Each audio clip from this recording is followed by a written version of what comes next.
കേന്ദ്ര ആഭ്യന്തരമന്ത്രി അമിത് ഷാ മാധ്യമങ്ങളെ കാണുന്നു തത്സമയം. संविधान निर्माताओं का योगदान और संविधान में प्रस्तावित किए गए आदर्शों पर एक गौरवमयी चर्चा का आयोजन संसद के द्वारा किया गया। वो चर्चा में 75 साल की देश की गौरव यात्रा, विकास यात्रा और उपलब्धियों की भी चर्चा होनी थी।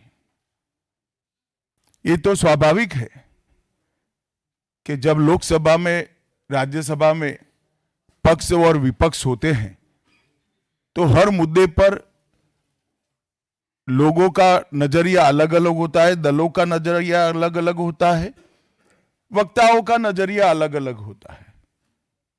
मगर संसद जैसे देश के सर्वोच्च लोकतांत्रिक फोरम में जब चर्चा होती है तब इसमें एक बात कॉमन होती है कि बात तथ्य के आधार पर होनी चाहिए और बात सत्य के आधार पर होनी चाहिए।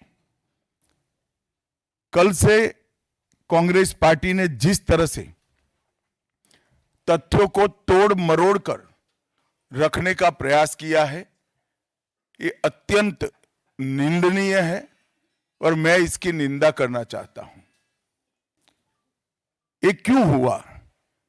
क्योंकि भारतीय जनता पार्टी के वक्ताओं ने संविधान पर, संविधान की रचना के मूल्यों पर, और जब जब कांग्रेस या भारतीय जनता पार्टी का शासन रहा तब शासन ने संविधान के मूल्यों का किस तरह से मूल्यांकन किया, संरक्षण किया और संवर्धन किया, इस पर फैक्ट के साथ भारतीय जनता पार्टी के वक्ताओं ने अनेक उदाहरणों के साथ जनता के सामने विषय रखे और उसमें वो तय हो गया कि कांग्रेस पार्टी अंबेडकर जी विरोधी पार्टी है, कांग्रेस पार्टी आरक्षण विरोधी पार्टी है, कांग्रेस पार्टी संविधान विरोधी पार्टी है, कांग्रेस पार्टी ने सावरकर जी का भी अपमान किया,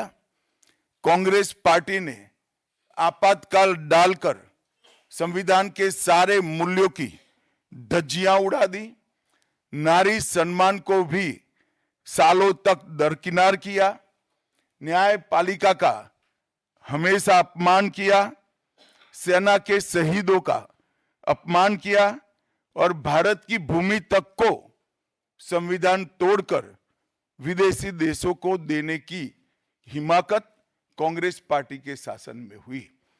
जब ये पूरा सत्य उजागर हो गया तब कल से कांग्रेस पार्टी ने फिर एक बार अपनी पुरानी पद्धति को आजमाते हुए बातों को तोड़ मरोड़ कर और सत्य को असत्य के कपड़े पहनाकर समाज में भ्रांति फैलाने का एक कुत्सित प्रयास किया है।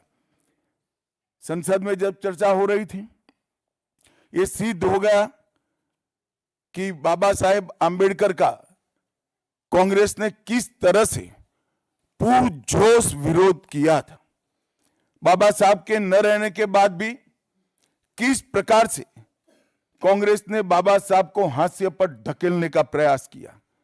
जब संविधान सभा अपना काम कर चुकी, चुनाव हुआ 1951-52 में और 54 में, दोनों बार कांग्रेस ने बाबा साहब को हराने के लिए कोई कसर नहीं छोड़ी।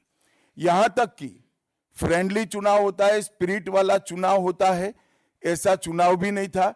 विशेष प्रयास किया गया और वो उनकी हार को सुनिश्चित किया गया।